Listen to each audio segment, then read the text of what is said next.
RTC బస్సుల్లో అందుల కోసం సౌండ్ వాయిస్ సిస్టమ్ ఏర్పాటు చేయనున్నామని మంత్రి సీతక్క తెలిపారు. అందుల ఆరాధ్య దైవం బ్రెయిలీ లిపి సృష్టికర్త డాక్టర్ లూయిస్ బ్రెయిలీ 215వ జన్మదినం సందర్భంగా మలక్పేట్లోని దివ్యాంగుల సంక్షేమ శాఖ రాష్ట్ర కార్యాలయం ఆవరణలో జరిగిన వేడుకలకు మంత్రి సీతక్క ముఖ్య అతిథిగా హాజరయ్యారు.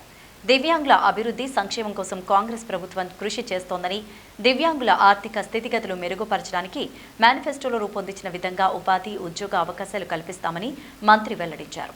రాబోయే నోటిఫికేషన్స్లో దివ్యాంగుల కోటా పెంచే విధంగా కృషి చేస్తామన్నారు.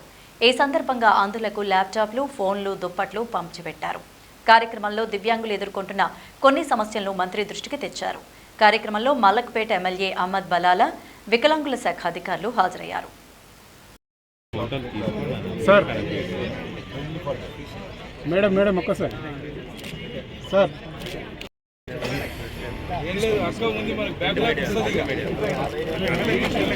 honorable minister and honorable MLA and honorable secretary to felicitate. ఇక్కడ ఉంది ఏంది అని తెలియదు, దాంతో ఇబ్బంది పడుతున్నారు. వాళ్ళు ఒక వాయిస్ సిస్టమ్ కూడా బస్సులలో ఏర్పాటు చేయాలని కోరడం జరిగింది. అది కూడా ప్రాసెస్లో ఉంది, అది తొందరలోనే ఇంప్లిమెంటేషన్లోకి వస్తుంది.